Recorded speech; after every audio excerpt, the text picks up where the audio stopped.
10, 9, 8, 7, 6, 5, 4, 3, 2, Manchester 1, United have 0. reached the promised land. Well, good morning, everybody. It is the 30th of March. It's a lovely, well, it's not even that nice a Wednesday afternoon. It's like winter's come back in the UK. But we're here to talk about the spring, the summertime of Erik Ten Hag, hopefully at Manchester United. Well, we've been saying this for a few days now, but we're here to talk about the latest developments from the last 24 hours, as I always do every single morning. Good morning to every single one of you. How are you all doing? I can see Peter down there in the comments, Kunal, T, Abdi, Ricky on Facebook. Good morning to you. Let's talk about it, eh? Every single day we're sort of we're at this stage now where all of us United fans are just, we feel like we're waiting for the announcement, but we feel also at the same time that maybe it's not as close as we want it to be. Nothing's really changed on that sense, but there has been a shift yesterday. This is coming from James Ducker from The Telegraph. I'll run through that story just in a second with you on Ten Hag, on Pochettino, and importantly, on Luis Enrique. We're also going to be speaking this morning about Harry Maguire after he was booed last night by England. I'll be honest, I found it weird that he booed. We'll get into that and we'll run into that story. We're going to speak about Bruno Fernandes. You know, that player that really doesn't deserve a new contract at United, that he's stat padding with goals. Had 2 more goals last night. My God, if all players stat padded with goals and assists, we would win the Champions League every single year. We'll speak about him. We'll speak about Edinson Cavani. I know we'll speak about that later on. I don't want to get annoyed right now. But who's down here in the comments now? Ian, good morning here. Am I wearing my orange Dutch? It's actually red. I need to sort the colours out of my camera, but I'm not taking Rude off the wall until we've got a bald manager. So maybe Rude's never coming off the wall. Stephen Lawrence, good morning to you. Carl Baldwin, Bruce. What are the members you got down here in the comments? Who we got? We got Christopher, you're there. Canal, Simon Lotham, Sashi watching from Japan as always. And good morning to you, every single Ice Cold Moe. Francis, you're there as well. And Josh. Hey, good morning to all of you. Let's dive into this. Let's hope my computer doesn't decide to turn off. Let's hope nobody rings the doorbell. Let's hope no unforeseen things happen. Odds on, something will happen. So make sure you tune in to watch it, watch what happens, because, you know, something always happens with me. Sanjay, you're asking for news on Ten Hag. Let's dive into it. Let's run through it. This is coming from, as I said, from James Ducker from The Telegraph yesterday. About 6 o'clock he released this. And it's, look, I've said all along, and I've kind of maintained this, and this might have been a personal gut feeling, but I think it's now coming to fruition. I always felt that it didn't really matter what name was on the shortlist for the Manchester United job. It was either going to be Erik Ten Hag or it was going to be Mauricio Pochettino. Now, over the last few weeks, we've had to add Luis Enrique's name to that shortlist. We've had to add Julian Lopetegui's name to that shortlist. And then even Thomas Tuchel's name snuck in after Roman Abramovich was sanctioned by the UK government. Lo and behold, we're in a situation now where we're down to a 2-horse race. I personally think it's always been a 2-horse race, but it almost feels like Manchester United, what we were doing as a football club is, as I said, we were widening the net. We were giving ourselves as many options as possible to tick through them and just to say, I suppose, that we went through a meticulous process. And everything about this situation has all been about the process. And look, it might annoy you. And it annoys me to this point because I feel after Ten Hag's been interviewed and other clubs have now showed their interest, we've turned our cards over. We've showed our hand. And other clubs are now sort of getting involved in it. But with Luis Enrique, that's the main story this morning. Let's run through this and let me explain to you what's going on. As I said, this is from James Ducker from The Telegraph, saying this about Luis Enrique. He said, Erik Ten Hag and Poch remain the front runners for the job, with Luis Enrique's determination to manage Spain at the World Cup finals pushing him out of contention. If we scroll down here, we see this bit. United want their new manager to have a clear playing identity, and Enrique, who won the treble in 2015, certainly fits that mould. But here, it is understood there is a feeling within United circles that there are too many hurdles to realistically navigate with Enrique, whereas Ten Hag and Poch, despite being in charge of Ajax and PSG, could both leave their posts at the end of the season and are known to be interested in more immediate moves to Old Trafford. So this situation with Enrique has developed exactly how I knew it would, how you knew it would. Nobody in their right mind. Look, I know there are genuinely quite a few fans, and I completely understand this, that have Enrique on top of their list. If they're looking at potential managers in a dream situation, fantasy scenario, Enrique would be top of a lot of people's list because of the fact that he's won that treble with Barcelona back in 2015. He was named Coach of the Year. He managed the likes of Messi.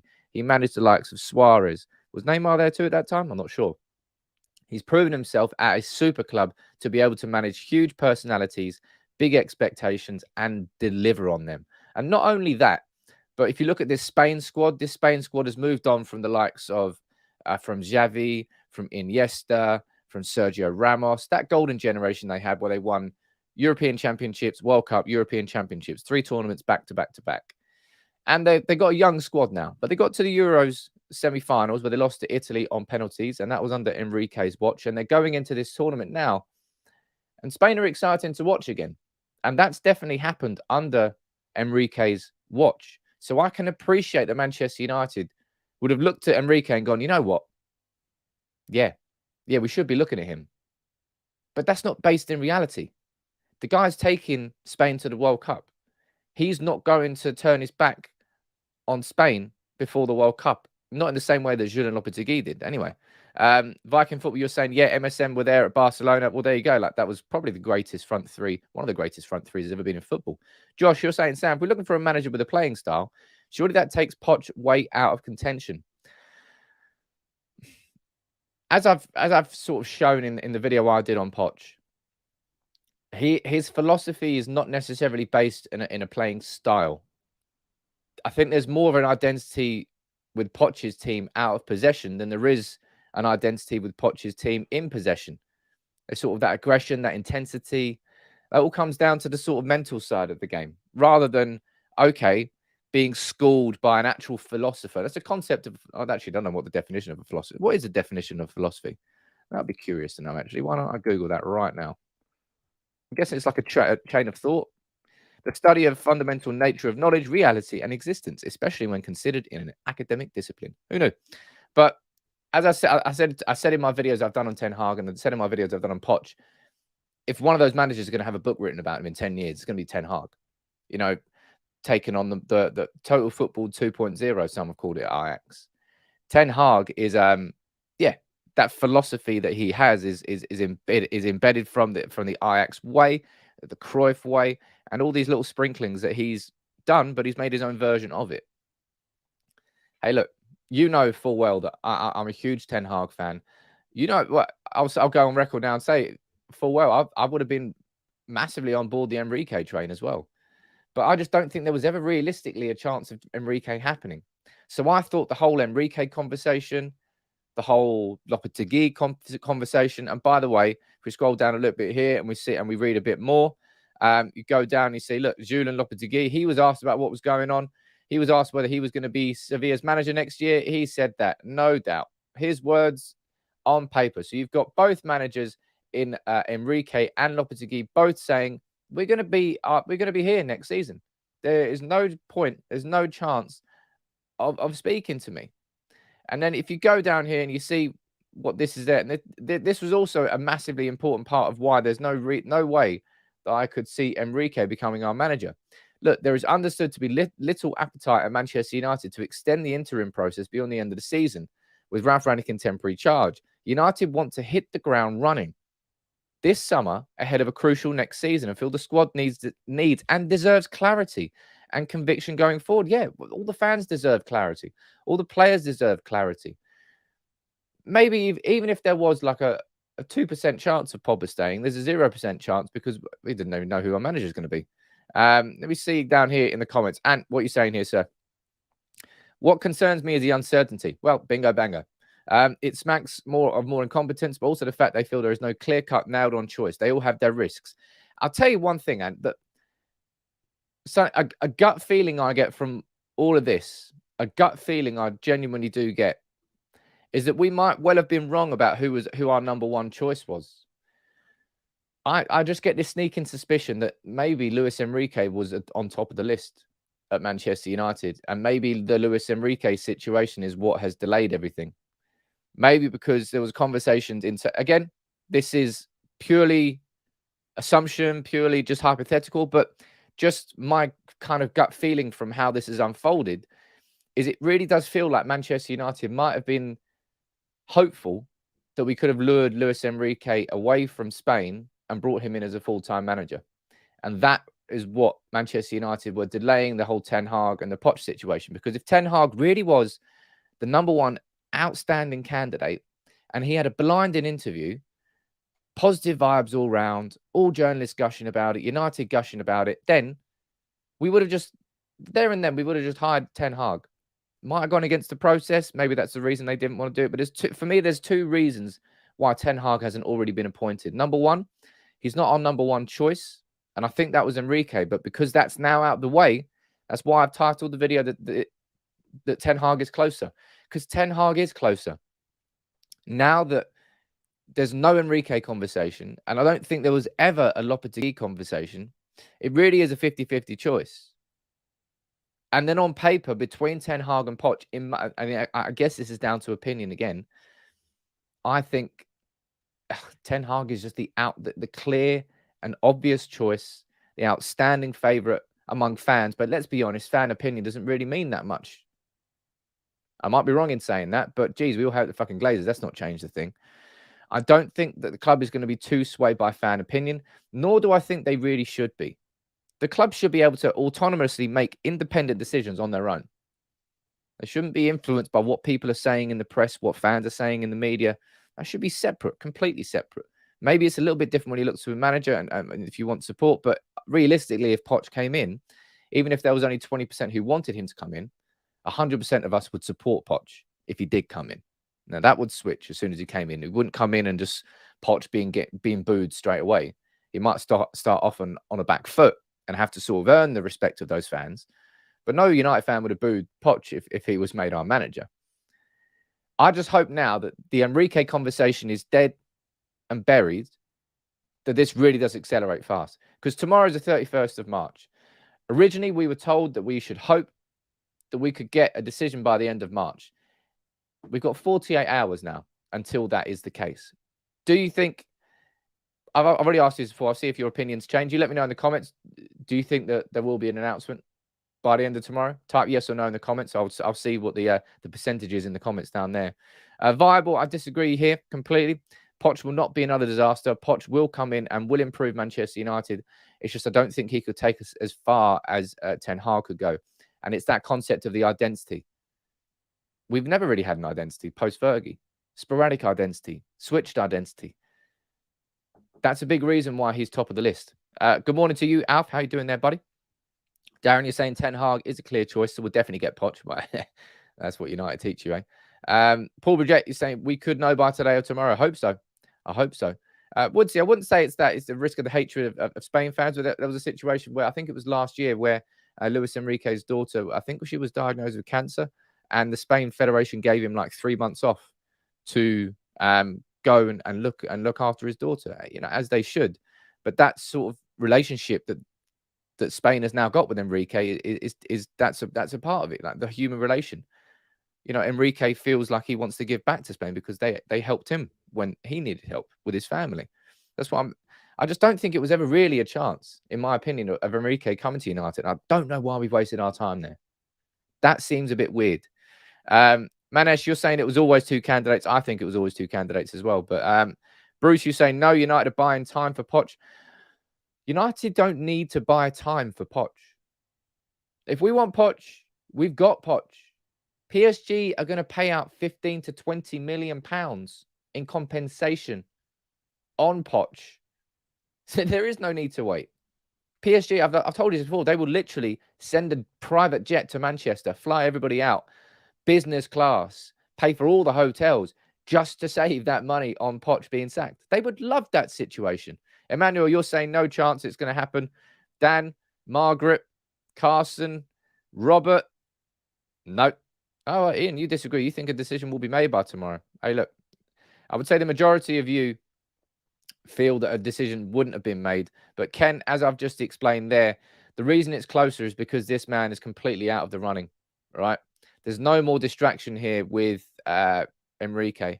I don't really think that Enrique should ever have been a distraction, because I think it was abundantly obvious to any football fan, any United fan, that Enrique was not going to leave Spain before the World Cup. We all knew that, but we just had to wait for this sort of situation to develop. And now it's done. The United, man, move on, move out. As I said, it almost feels like Enrique might have been Manchester United's top choice. And that's what this delay has been all about. And now that it's done, let's go. Let's get Ten Hag in, baby. Christian, you've sent in a super chat there, my friend, all the way from Denmark. But you haven't actually said anything, so I can't read anything out. If you can just fire in another comment, mate, I'll try and read that out for you. Remember, anybody, if you do send a super chat in, please leave a comment with it, and I'll try and read it out. Oh, there it is down there. There you go. You really think it wouldn't have been leaked if Enrique was a top target all along? I think they're sticking to the process, like you said. Yeah, it's one of those two reasons, Christian. I might be completely wrong in saying that Enrique felt like he might have been the top choice. But either way, I think this is good news, right? If this is due diligence, if this is the process, then this is the only other possible real candidate being ruled out. And it's now down to Ten Hag. It's now down to Poch. Two guys squaring off. Interestingly, right? Who do you reckon win in a fight? 3 rounds, boxing gloves, Ten Hag against Poch. Who do you reckon's winning that fight? I think Poch is probably going to beat crap out of him, isn't he? Let me know who you think is going to win that fight. And if you are here and you are new, welcome to United People's TV. Please would you consider dropping a like on the video. As I say every day, the ratio of people who watch to the ratio of people who like the video, it's weirdly low. I don't really know why, but if you could, it does help the channel. It shows that you do enjoy the content. So drop a like on the video and subscribe if you're new. Let's go down here in the comments. We'll go 8 rounds. There's no way that it's going 8 rounds between Ten Hag and Poch. I think Poch would wipe the floor with him. I think he'd absolutely dominate him. He's more aggressive. Matt, you're saying, do you think Ten Hag will bring new staff with him or keep Ralph's? Absolutely, there will be new staff coming in. There will be new staff coming in. I'm going to be doing a separate video on that. Obviously, we've speaking about Mitchell van der Gaag, who is his assistant at Ajax. We've had conversations about Van Nistelrooy. Van Nistelrooy looks like he's going to become PSV manager. We've spoken about Jaap Stam. We've spoken about Rene Meulenstein. We've spoken about Robin van Persie. At this particular moment in time, it's all conversation and speculation rather than anything serious. But I'll be very surprised if he did come in, if he didn't bring his assistant from Ajax. That's what I think anyway. 10 Wilhag Smith. Keep my wife's name out your mouth. I won't swear. Wayne, you're saying, what is a super chat? That's a fair question because you were on Facebook. It's something on YouTube that allows somebody, if they really want to send in a question and they want to support the channel, they can send in a question and they can send in a couple of quid with it. It's another way of being able to support the channel, but it doesn't actually exist on Facebook. Ian, you think the Poch would win that fight, and Kieran, you think last 2 rounds and ref would have to call it off. VAR decision, was it a knockdown? That's what it would be.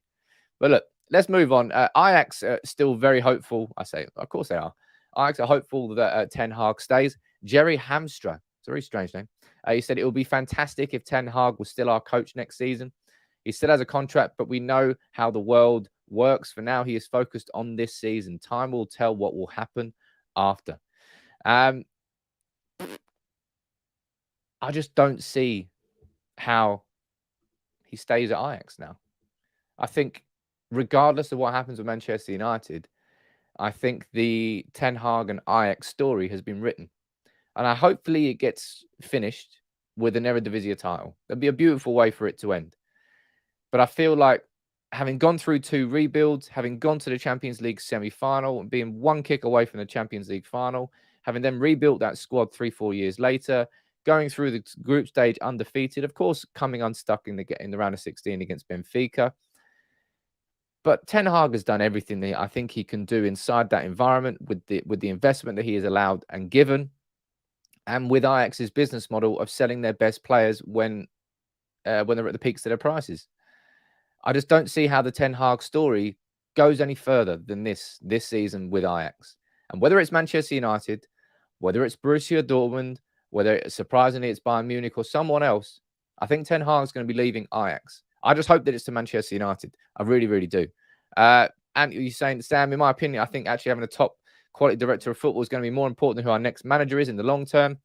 Well, look, I've said this before, and I've went on record. I've done a whole video on him, but I think if Manchester United were to get Paul Mitchell in, I would be just as excited about the appointment of Paul Mitchell as I would be about the appointment of Ten Hag.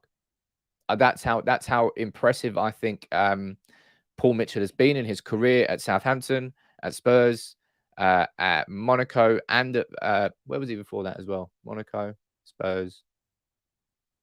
Oh, Leipzig, of course. Woo-hee. That's where he worked with Ralf Rangnick. And the amount of incredible talents that he's brought into clubs, I don't need to explain it too much. Paul Mitchell will be an amazing appointment. Gary, nice to see you down there. New member of the gang. Welcome aboard, Gary. Where are you watching from, mate? I'll try and give you a shout out. I'll try and spot your comments. Simon, you're saying Pod believes Erik Ten Hag brings in Anthony and a rebuild. Yes, please. And Ian, you're saying, I think you called it. Now it's Erik Ten Hag versus Poch. I've told you, like, from day one, it's always been Erik Ten Hag and Poch. And I think this is the conversation that's happened upstairs at Manchester United as well. He goes, look, all right, there's two obvious candidates, but just so people can effectively say, we've done our job properly, let's look at all the other candidates. Let's look at who's there. Look, Luis Enrique won a try. Oh, yeah, Luis Enrique. That's a good name on the list. Julian Lopetegui, I'm not really sure kind of where his name cropped up from. I think he's just sort of that, no disrespect to him, but I've always been a bit confused as to why he's on that list. Obviously, he's managed Real Madrid, got sacked, managed Spain, left before the World Cup for Real Madrid, where he got sacked. So his biggest jobs haven't worked out at all. His most successful has certainly been at Sevilla. Gift, you said you would love to see Ten Hag at United. But yeah, I think what we're seeing here is Manchester United actually operating pretty much how a football club should. The frustrating thing is the waiting game that's going on here with Ten Hag. But realistically, this is what clubs do when they get a new manager in. Maybe it doesn't publicly happen as much as this is happening, but that's the kind of the case with Manchester United. I've said this to you before, because of the attention. I mean, look, this is United People's TV. We talk about the news every single day with Manchester United because there's always constant talking points. There's always something in the media. There's always something being said about United. And the whole thing gets played out in public. I think realistically, if United were doing their job properly, this whole shortlist with Ten Hag, Poch, Enrique, and Lopetegui should have been made the day that Ralf Rangnick was appointed. So this should have been between November and the start of March. November, December, January, February. 5 months. I had to do that. I had to count that out loud there. Should have been 5 months behind the scenes, but we were doing this process, this due diligence. And then when it got to March, we would have already known it's between Ten Hag and Poch. Instead, it almost feels like Manchester United were just doing some research behind the scenes. Everybody would start doing their bit of the project. And then as soon as the international break came around, it was like, let's go. Now we can start doing it. Now we can start considering interviewing people. Now we can start talking about it. It almost feels like we've waited a little bit too long. Eh? Jerry saying, hey, Sam, liked your Rooney video on the ideas of Kai and Ronaldo Jr. You never know. 2030 quadruple incoming with Ronaldo Jr. and Kai being the front two for United. Stranger things have happened. Also, less strange things have happened. Divyant, what are you saying, sir? So do you think the problem at United lies so deep it will take us 3 to 4 seasons to get everything in order? No. And yes at the same time, which is kind of a weird thing to say. I know. I think when it comes to this squad that we've got, I think this squad is far better than our performances are currently showing. It really, really is, man. It really is. Harry Maguire, we're going to be speaking about him next. It's an odd situation what's going on with him at Manchester United. We've got Rafael Varane there, man. I think Diogo Dalot is growing into that role at right back. And if it's not going to be him and it's not going to be Wan-Bissaka, we can just get a new right back. Left back, I would say fullbacks, if you like rewind 12 months, it almost felt like our fullback situation was sorted. And now all of a sudden it's not. Okay, our defense is not very good. Our midfield is questionable at times. Shit, who am I kidding? It will take a while. But I just feel like if the right coach comes into this current squad of players, we're going to see and get far, far more out of it than we have been currently. So we, of course, need reinforcements in midfield. We, of course, probably need a new fullback. I would say we definitely need at least one new striker, if not 2 new strikers. So I'm not saying this squad is finished, but a new coach comes in, for sure, this squad gets taken further upwards. Divine, excellent comment there. Ethan Laird, who I think is actually, he was nailing it on loan at Swansea and then got a switch of loan to Bournemouth, who I think were top of the Championship at the time. And I was like, actually, that's probably a pretty good loan switch, because then he'll go into promotion chasing Bournemouth. I kind of like that idea. But I hardly think he's playing. I think he's been left out a couple of the most recent match day squads. So I don't really know what's going on with Ethan there, but certainly he's one that could come in. And as I said, this crop of youngsters that we've got coming through now, I know at United, let's be honest, sometimes we overhype youngsters who are coming through, but this set of youngsters that are coming through, not only are they in the FAU Cup final for the first time since 2011, and you've got Garnacho breaking through into the Argentina senior squad without making a senior appearance at United at the age of 17, and you've got Hannibal Mejbri, and you've got Charlie McNeil, and you've got Alvaro Fernandez at left back. There are just there's a few inside this youth setup that look extremely, extremely good. You could talk about James Garner and how much he's shone on loan at Nottingham Forest. Good point there, Anuj. Will he get a chance next year? I think he should. I think he absolutely deserves a proper chance in our preseason. And if we rewind to the last preseason, do you remember the two players who stood out? Anthony Elanga, who is now part of our first team setup, and Facundo Pellistri, who has now broken through into the Uruguay senior team and has been doing well out on loan. It's a good set of younger players. And again, that's a big reason why, whether or not you talk about Erik Ten Hag or Mauricio Pochettino, both of them have history of really bringing through youth players and doing it very, very well. So either of those two come in, and I'll be happy about these players coming through. 1.1k viewing, but less than 300 likes. Come on, people. Show love to Sam. Says, yes, Ian. I believe that is the best comment you've ever left. Thank you very much, man. I appreciate the super chat. But yeah, there's so many of you watching. Just drop a like on the video, please. It does really genuinely help the channel. Ice Cold Moe, I could not disagree with that comment anymore. I don't want Manchester United to be going after 28, 29-year-olds who are injury prone, who are looking for the last bumper contract. It takes me back to a time last few years. I don't want Manchester United to be operating like that. In the exact same vein, I don't want Manchester United to be going out and spending 100 million on Harry Kane, even if he is the best striker in the Premier League.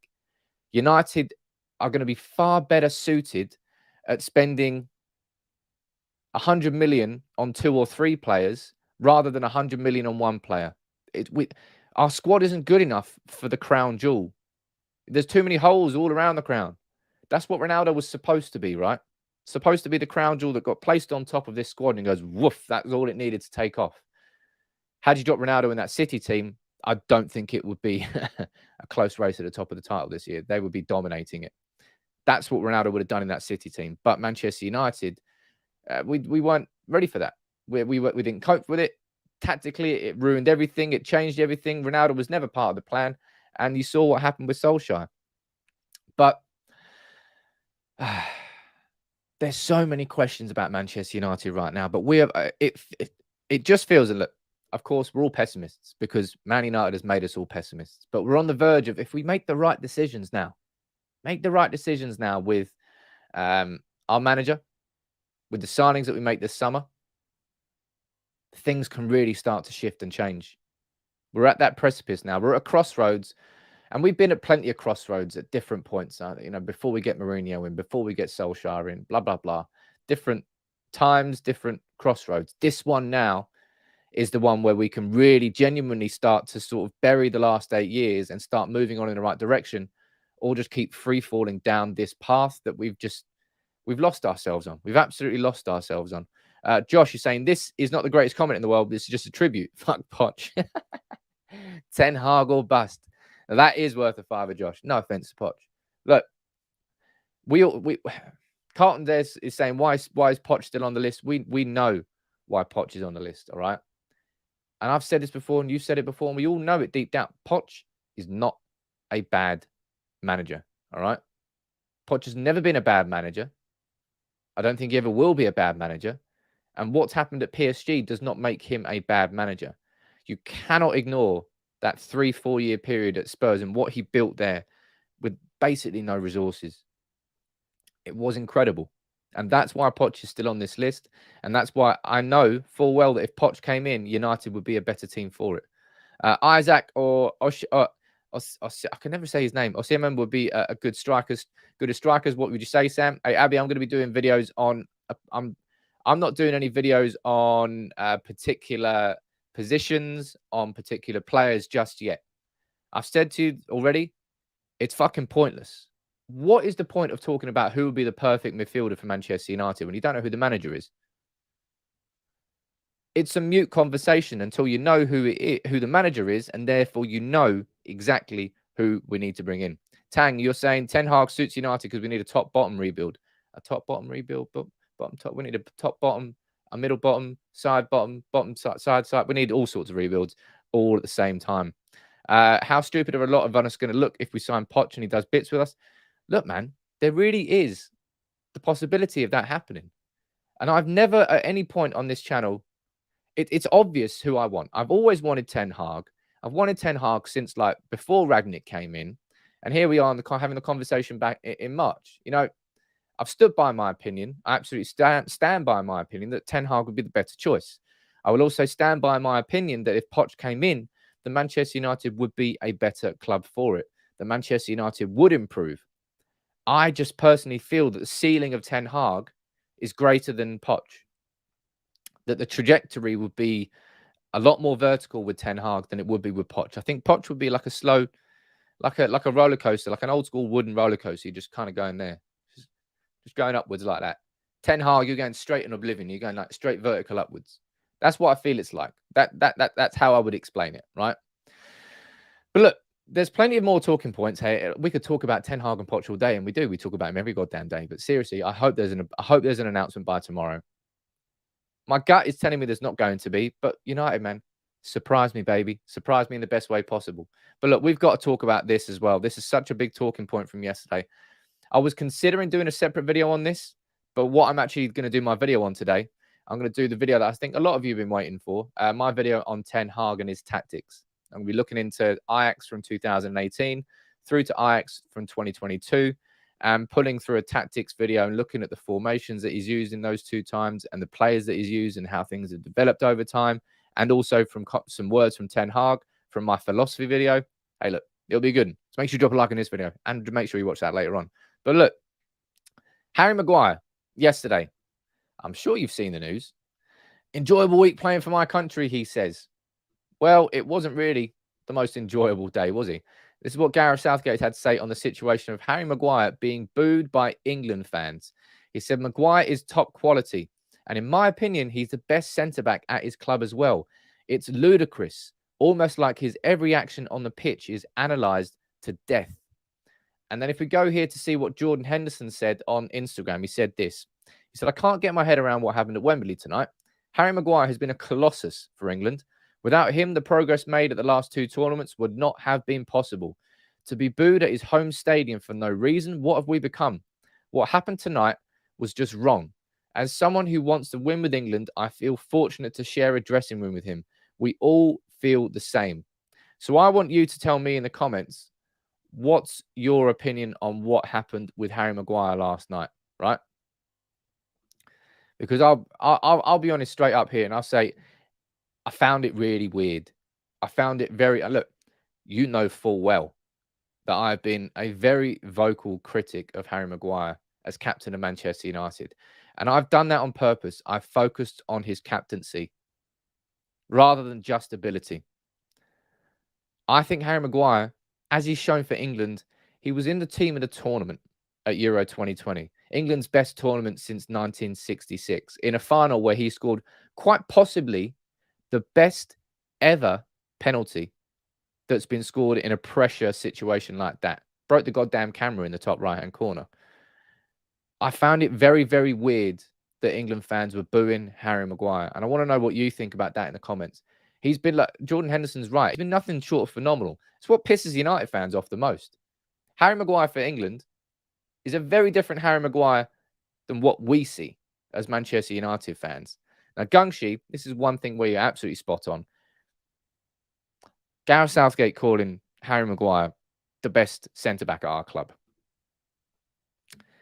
I think 4 times Champions League winning and World Cup winning Rafael Varane may disagree with that comment there. And I think every single United fan would disagree with that comment there as well. He's not the best at our club. Absolutely not. I mean, let's not be silly. Let's not go hyperbole. That's Southgate exaggerating the situation to sort of try and prove his own point.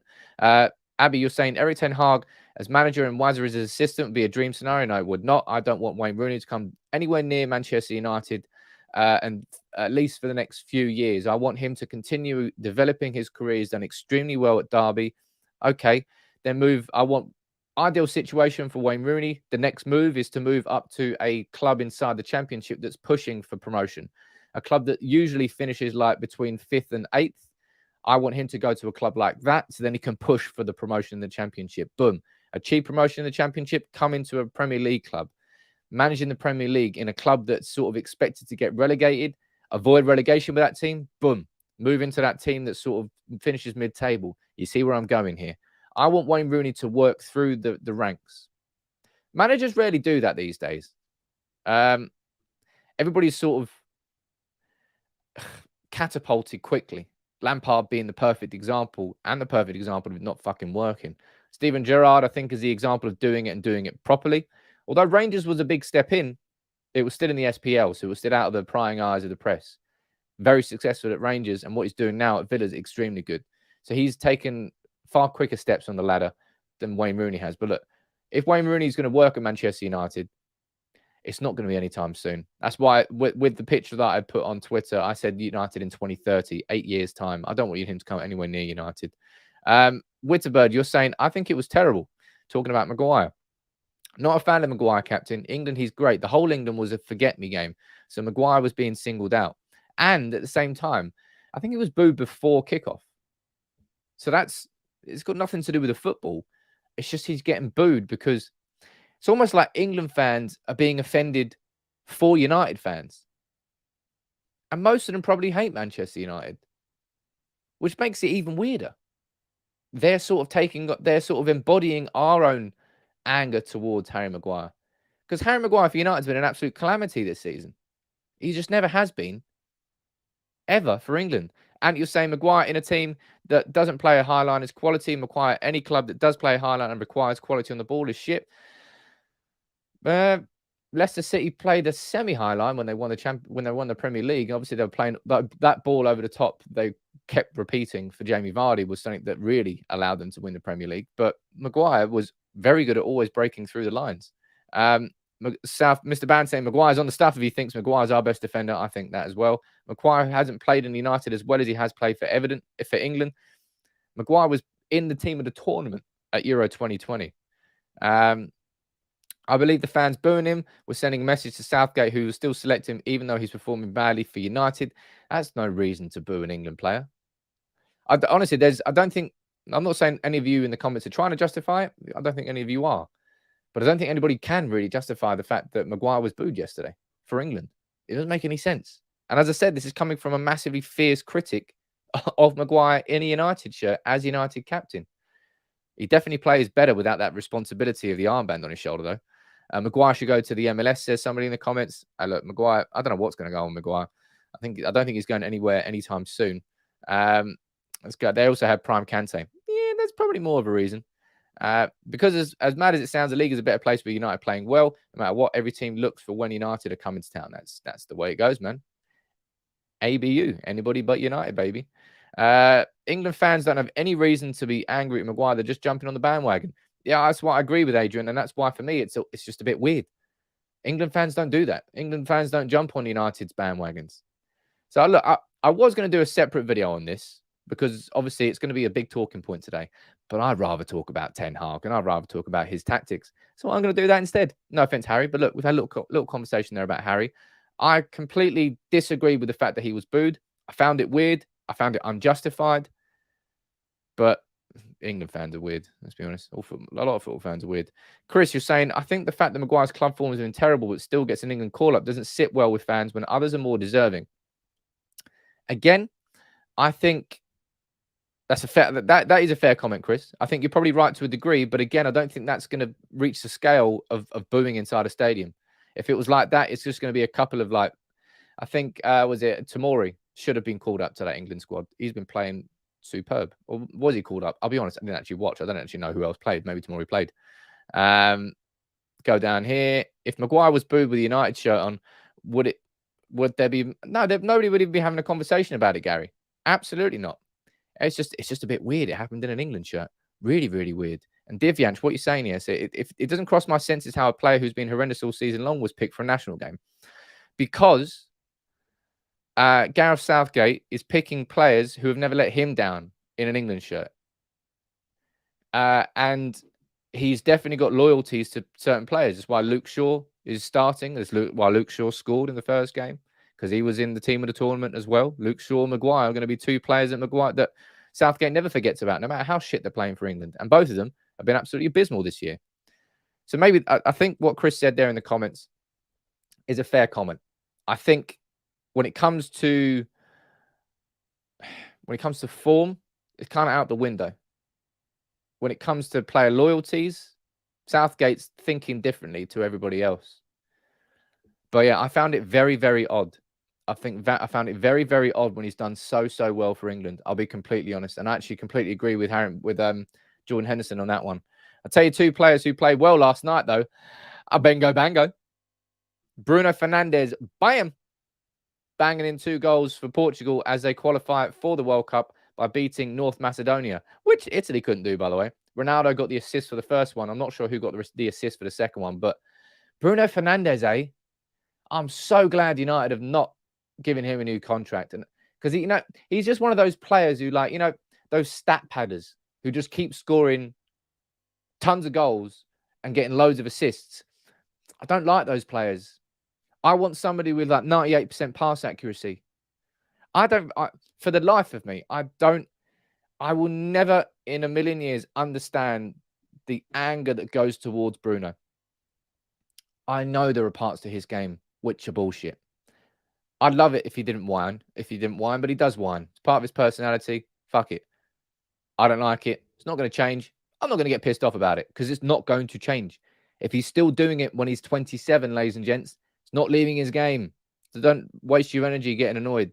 Jota assisted Bruno's second. Mate, Bruno's second was an amazing. It was a crossfield pass from Jota. First time volley finish from Bruno. C'est magnifique. C'est magnifique.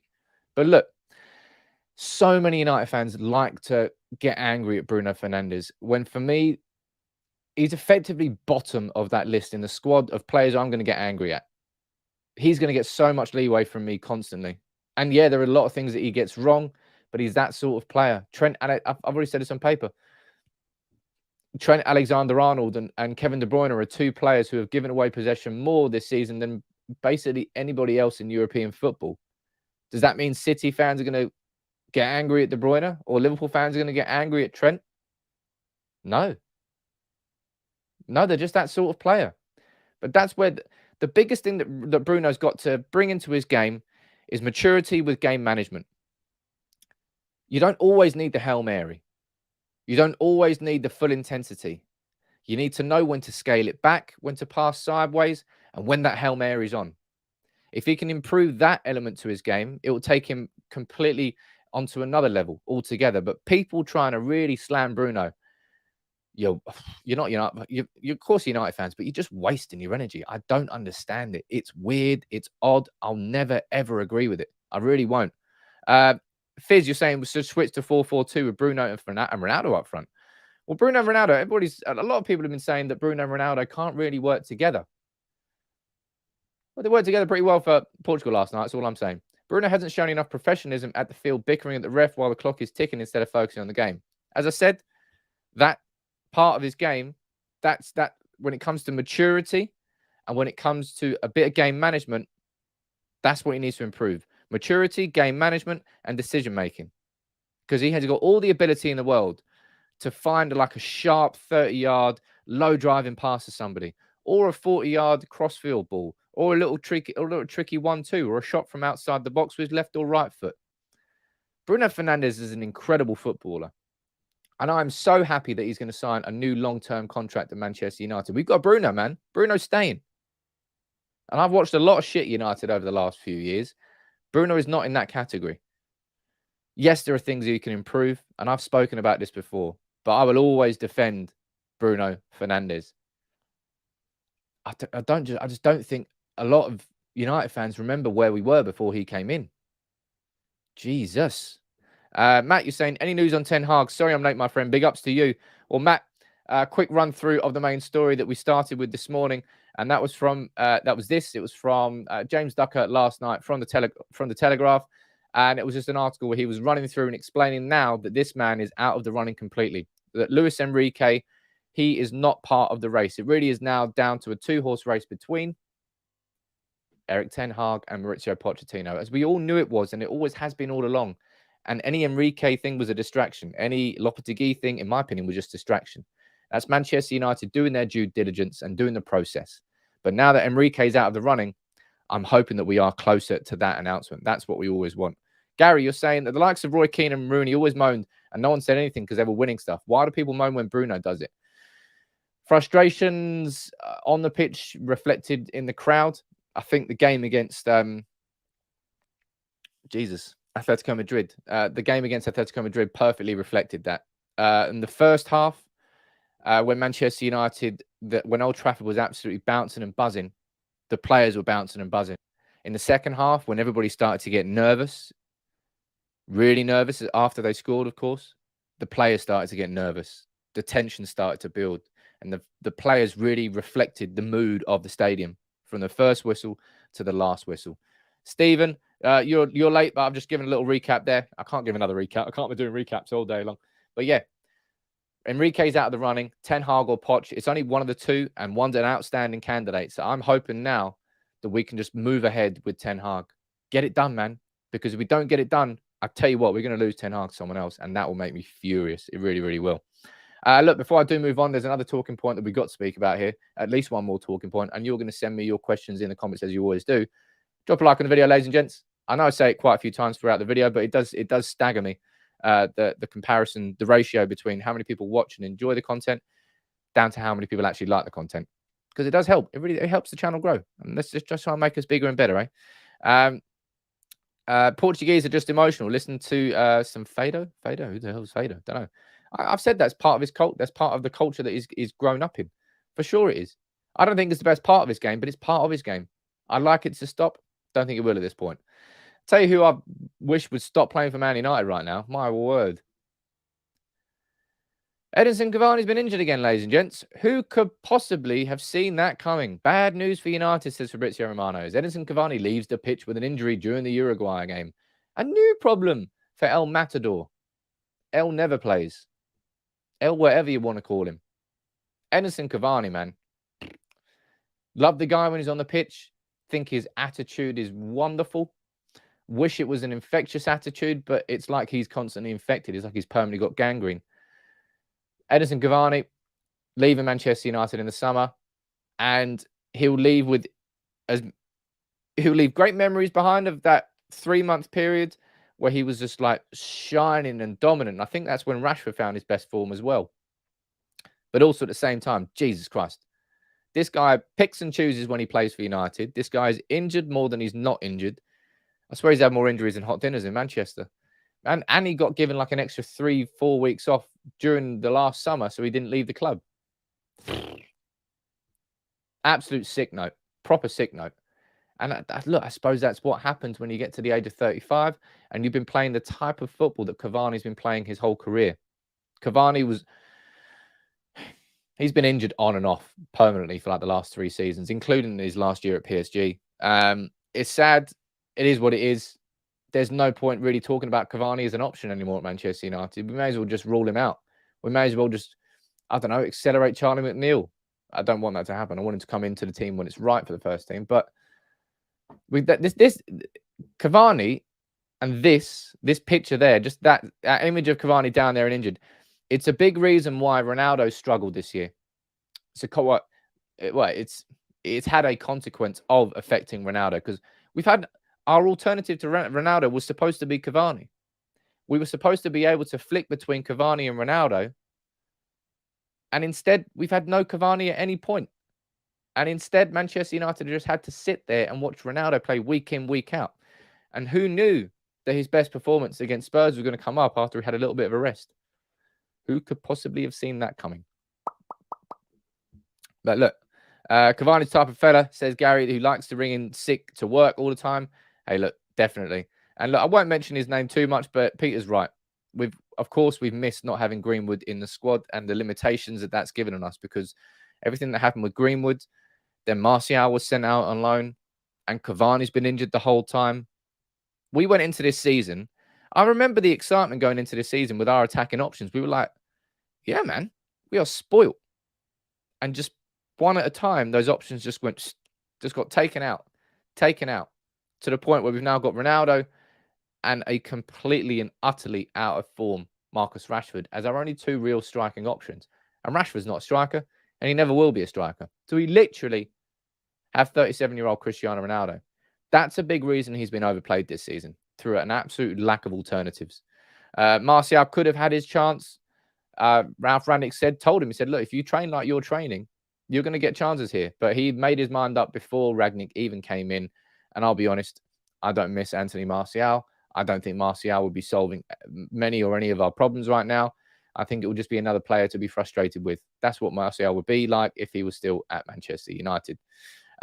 Sam, will we see any of McNeil, says Rob on Facebook. I don't think we'll see Charlie McNeil this season. And I don't think we should either. Charlie McNeil, we absolutely will see break through into the first day. I think Charlie McNeil, if we're looking at players who are going to be involved in our pre-season this season, coming up this summer, you've definitely got James Garner. He'll be involved. I think you're definitely going to see Hannibal Mejbri. He'll be involved. I personally think you'll see Alejandro Garnacho. He'll be involved. I think you'll see Alvaro Fernandez. And I think you'll see Charlie McNeil. I think they're the five players. I think they're the five players that you're really going to see break through into Manchester United's pre-season. Now, which one of those will break through into the first team? It was Anthony Elanga last year. And, of course, Facundo Pellistri. He can come through. I think he's a right winger. Oh, he's a winger of sorts. I'm excited to see what he can do at Manchester United when he comes back through as well. Gangshi, with a comment here, my sir. A baldy to baldy saying, let's get Ten Hag confirmed ASAP so he can start planning for next season. Let the Dutch baldy revolution begin and keep up the good work. Thank you very much, Gangsi. One constant supporter you are. Absolute OG of the channel. And look, I want it. You want it. We all want it. We all want Manchester United to just make that decision. Because it's reaching a point of apathy. Is it apathy? That might be a little bit harsh, but effectively it is. We're reaching this point now, but where Manchester United are just delaying and delaying. And hell, man, we're used to that as United fans, aren't we? It took us 2 years to sign Jadon Sancho. It's taken us longer to sign a manager than we all think it should. That is the case with Manchester United. It has been the case for a while. But now, the fact that we've got Enrique out of the way, as I said, this for me takes it closer. Just to do one little recap for anybody else who hasn't joined in earlier. Enrique's out of the running. Lopetegui was never in the running. Both of those managers have spoken to the press and said, look, we're not going anywhere. We're staying where we are. It's down to two men. The two men I personally think it only ever was down to. I think all the others were an unnecessary distraction. But let's see what goes on in the next 48 hours. I want there to be a decision on Ten Hag. You want there to be a decision on Ten Hag. Let's see if United can do it.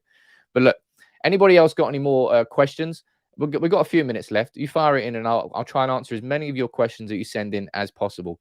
And as always, please drop a like. And if you look, I'm sure that there's plenty of you watching that are new. You haven't subscribed, just go down there, hit that subscribe button. I'm live Monday to Friday, 9:30 a.m. every morning for around about an hour. It's our interactive show we do every morning. I also put out another video every afternoon, Monday to Friday, cover matches. Also got interviews. Also going to be working on some members-only content. I'm already working on that now. I promised you I was working on it, and I'm working on it. And we've got a podcast starting soon as well. Jeez. And what do you think about Garner being sold? I don't think Garner should be sold before he actually gets a genuine opportunity. I think that would be foolish. I think Manchester United, we're so lacking in options in midfield. The idea that we just sell Jimmy Garner without actually giving him a chance, a bit mad, that, isn't it? Given that, what he's done at Nottingham Forest has been like constantly impressing, constantly going on. I think he's been doing very, very well. Sam, if you are Erik Ten Hag, what formation would you like United to play for the near future? I think it's obvious that Ten Hag, he comes in, it's going to be a 4-3-3.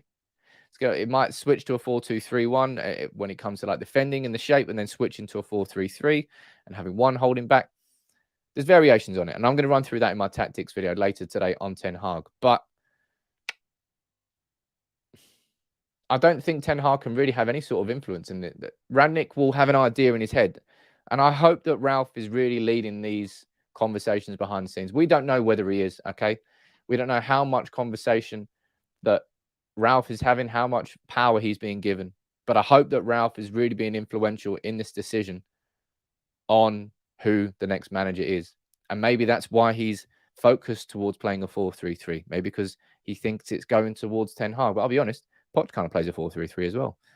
Who do you think we need in midfield? Still Rice? Hey, look, I think we can all agree now that Declan Rice would be an outstanding signing for Manchester United. He really, really would. He's completely changed me and my mindset this year. I went into this season thinking that, in my opinion, that Declan Rice was a bit overpriced and a bit overrated. I've changed my mind massively on that this season. I think he's been phenomenal. I think what West Ham have done has been an absolute raging success under David Moyes, who's absolutely rebirthed himself as a manager, and Declan Rice has been a crucial part of that.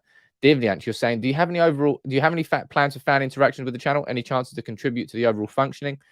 Look, there's always opportunities. If anybody ever does want to get involved in the channel, my DMs are open on Twitter and Instagram, United People's TV on both channels. If there's something you can do and you think you could take the channel upwards, like for example, I'll tell you that I want to try and improve the overall overlay that I use on this. Don't currently have time to design it properly, but I want to bring somebody in who can really zhuzh up the graphics. Zhuzh. Excellent word of the word zhuzh. I want to get some zhuzh in the graphics. I'm also working behind the scenes on bringing a brand new way to do live streams. Spoiler alert, we're going to have some new backdrops coming soon as well. As I said, any support that you do give into the channel, genuinely, I do keep putting it back into the channel. I know some people say they do, but I actually am doing it. Got a new camera that I tried to fit in yesterday, but it's too heavy for my tripod, so it doesn't work. So I need to get that fixed. So there's lots more coming. There's lots more coming, I can promise. Colin, you think that Rice would be good? I think he's Rice strikes me as the sort of player that will come to United and, like you say there, take a big step up. I personally wouldn't want to do that choice between Rice and Bellingham, Fred, because in my opinion, they are completely different players. Jude Bellingham is more of a centre mid to an attacking mid. Declan Rice is more of a centre mid to a defensive mid. Bellingham is so comfortable being on the edge of the opponent's box and scoring. That's what he does. Rice and Bellingham, look, let's be honest, that hurts. It really hurts that we missed out on Bellingham because we tried everything. We brought him to Carrington. We brought Fergie in. We brought his family in. We schmoozed him. We did everything we possibly could signing. I think it was from Birmingham, but he went to Dortmund. And let's be honest, he made the right choice. Look at him now. Look at the success that he's had. Look at the growth that he's had. He's still 18. But we missed out on that. Maybe our midfield problems wouldn't be anywhere near as bad. There's no way that we can afford Rice and Bellingham. In my opinion, there's no way that Bellingham's being sold this year. Dortmund typically sell one major player per year. This summer, it's going to be Erling Haaland. I don't think they're going to be letting go of Haaland and Bellingham the same season. Therefore, I think Bellingham goes for another season there. And then he's going to be the 100 to 120 million pound central midfielder that leaves Dortmund the season after. And I don't think Manchester United will be paying that much for him. Sam, do you rate Phillips? And would you take him at United? Calvin Phillips. I think Calvin Phillips did well at the Euros with Leeds. But I also think that was a little bit of a bubble. I think that was probably the best of him. Certainly was better than I'd seen him play for Leeds. That's for sure. And I just don't personally think he's that good. Now, this person is absolutely someone we should be looking at. We all know that. I've done a video on him last summer. Already in Tchouaméni, you know about him. We all know about him. We saw him for Monaco against PSG. Well, actually, no, you didn't. If you watched Monaco against PSG, you would have seen. And for France, playing alongside Pogba. He's fantastic. He really is. And with Monaco going through some struggles, they're 7th right now in Ligue 1. They're looking like they're going to be sacking Paul Mitchell, sacking a couple of their people. Good time to go and sniff around Tchouaméni, because if we don't, somebody else, a top club will. But look, I'm going to wrap up in a minute or two, but there's still so many of you watching that I don't really I don't really want to. If you keep firing in your questions and they're engaging questions, I'll still engage with you here on the video. Because look, I'm all about engagement and interactive. So drop a like on the video, people. I've only mentioned it 15 times there. Nathaniel, now that is one signing I'd love United to make. Nkunku. He has been the growth that he's had at Leipzig, fantastic. A player signed by Paul Mitchell for 13 million euros, and his price tag is now around about 75 million euros. I think he was actually signed as a midfielder. I think he sort of grew into that role as a striker at Leipzig, but my. At the age, Nkunku is the perfect type of signing that Manchester United should be making. Whether it's him or not, we need to be signing players who have had some serious growth over the last couple of years, but he's only 24. He's still got another 3 years of growth before he hits his peak. And that growth could happen at Manchester United. And then we've got a world-class player. And we've watched him grow into a world-class player at the club. That's what we need to be doing. We need to be making signings between the ages of 21 to 25. That's the age bracket we should be going for this summer. That's why I would just have to absolutely rule out Harry Kane, and why we need to go forward and just we've got to change our transfer strategy. And Paul Mitchell has done that. At Leipzig with Rangnick, they were open with their policy. It says we sign players between the ages of 20 to 24. Amadou Haidara was another example. If you're going back to Spurs and what he did with Spurs, I mean, there's so many successes at Spurs, so many successes at Southampton as well with Sadio Mane, Toby Alderweireld coming in on a loan, and then Toby Alderweireld at Spurs, Son coming into Spurs, Wanyama coming in. I think he bought Wanyama at both. Did he buy? I think he might have bought them at both. Either way, we need to change that policy. Comment coming here from Logic. Fair enough. Thank you very much. Saying you better commentate than Mark. Look, you know my opinions on Goldbridge. I'm not here to cause any division. If you want entertainment, you go over there. That's what he's there for. He's there streaming 4 hours a day, 3 different channels, 4 different things. Entertainment. If you want entertainment, you go there. I'm not saying I'm not entertaining, but I'm more here for the insight and the conversation and the interaction. It's a different style, each to their own. Strasbourg, what are you saying, sir? Thank you very much. You're saying Nkunku is one of my favourite players to watch. Remember his hand trick against City earlier this year? I do remember that, mate. He definitely doesn't look out of sorts in the big game, big-time game. His growth really has been fantastic in the Bundesliga. And the Bundesliga is an excellent league. He really has shown he is top level. And whether it's United or not, 75 million euros is the price tag. Somebody will be going and signing Nkunku this summer and getting a very, very good player. And I don't think we're going anywhere near Haaland. Haaland's going City. Forget about him. Erling Haaland, City. Done and dusted. Therefore, City won't be going after Nkunku. Maybe Liverpool will. Do they need him? Well, they didn't really need Jota, but they went and got him anyway. They didn't really need Luis Diaz, but they went and got him anyway. When you're at the top, you can keep signing those big players. Jamie, what about Nunes? I absolutely think Nunes looks great. He does. He does. I haven't watched enough of him, I'll be completely honest. And the same way with Anthony at Ajax. But if I'm looking at the profile of signings that Manchester, if I was chief scout at United, these sorts of names would be on the list. Anthony, Nunes. I haven't watched enough. Is that why? Is he at Marseille? Let's have a look. I don't know how to spell his name. French football player. Who's he play for? Plays for Lyon. No? Yeah, he does play for Lyon. Haven't watched enough of him again, but age of 23. Look, is it exact that sort of profile? Absolutely. Stephen, this yesterday was unreal. Did anybody watch it? Ghana against Nigeria in Nigeria. No, actually, my bad. It wasn't Ghana, Nigeria. Ghana went through, though. Big up to Ghana. Big up to the Black Stars. It was out in Senegal against Egypt, wasn't it? I mean, it's a shame to see Salah missing another penalty. But yeah, it was outrageous. It really was outrageous. Senegal were the home team. Egypt were there shining lasers constantly. It was pretty damn unfair, I'll be honest. If I was an Egyptian fan, I'd be fuming about that. Which ex-United players would you bring in to help with training, mentality, culture? That's an excellent question. Who would I bring in? I know everyone's going to say Roy Keane. And maybe Roy Keane is right. It would very much depend on the capacity that is in there. But remember that Roy Keane is in a coaching environment. Roy Keane's not been that successful. I love the bloke. Really, really do. He's an excellent pundit. But in terms of an actual successful coach manager, there's not too. I mean, he did quite a good job at Sunderland, I believe. Roy Keane would scare the crap out of players. Off the top of my head, I'm not sure. I'd actually I do think the Rio Ferdinand coming back in as a defensive coach would be an excellent appointment. His understanding of the game. He was known as the Rolls-Royce footballer because that's how he played. He was just so confident, so assured with the ball at his feet. He never looked like he was in a rush. And they're the best centre-backs. The centre-backs that are always just like a step ahead so they can just permanently look a little bit relaxed. It's what Van Dijk does so well. It's what Ferdinand did so well. I would like to see Rio coming back in as a coach. Marshall, you're saying Giggs. You think Brian Robson. I don't know whether Brian Robson's a little bit too old. And you're saying Meulenstein. Yapstam would be excellent. Yapstam would scare the absolute crap out of everybody. Robin van Persie as a striker coach. I mean, he's an excellent, absolute finisher. I love Barca, but I really do miss United being a top day in and out, especially 2008. I don't love Barca, so I can't agree with you on that comment. I do like beating Barca though, especially with Scholes when he scores. Steve Irwin, I think he's probably a little bit busy doing other things, as in not being alive. Patrice Evra. Evra's been doing his coaching badges. I'm guessing Van Persie's been doing his coaching badges, but I'm not actually sure about that. Vidic and Rio, lots and lots of names coming in.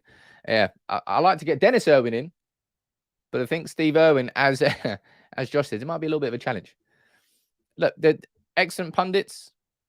Who would I say is an excellent pundit? Roy Keane's an excellent pundit. I think Rio Ferdinand's a pretty damn good pundit. Paul Scholes, he's just a bit miserable. But I think Paul Scholes is just a bit miserable. Owen Hargreaves, get in the fucking bin. Him and Steve McManaman can go drive a car into a lake. Who else? Ex-United players. I mean, technically Michael Owen's an ex-United player, but he's an absolute spanner. Van Nistelrooy is a striker coach. Gary Neville. Hey, look, Gary Neville's doing very well. He's an extremely successful businessman and an extremely successful pundit, and now he's a semi-politician. But I don't think Gary Neville will be coming back. The old boys club that we've had at Manchester United, realistically, how much success has it brought us? Not that much. Has it also been in the wrong environment? Yes, it absolutely has been in the wrong environment, and that needs to change. But look, hopefully that man on the left there, our favourite Baldy, Nicky Butt's not going to be coming back to the club. He's already explained why he left and why he felt like he had to leave, because he felt it was getting undermined. But look, I hope we get the Ten Hag announcement in the next 48 hours. I'll nip the stream in the bud now because I'm going to go and do some more research, and I'm going to get my Ten Hag tactics video out early afternoon. I reckon about 1, 2 p.m. because they do take quite a bit longer to make. But look, thank you very much for joining in this morning. Genuinely, this is one of my favorite streams that we've done. Proper interaction the whole way through. Really good questions. I'm glad that I switched the comments to subscribers only. Matt, you're saying we need Ten Hag. Sign these 21 to 25-year-olds, please. Tired of smashing my head at the stupidity. We all are, my friend. We all absolutely are. But look, as Gungshi says there, have a great day, everybody. I appreciate you all joining in. I appreciate all your engagement, all your support that you all leave. Make sure you drop a like in the video. I've only asked like 49 times before in this video. But I'll be here later on. I'll be here tomorrow morning, as always, at 9:30. All you new subscribers can join in. Thank you very much today. I really enjoyed that one. I'll speak to you soon. Take it easy.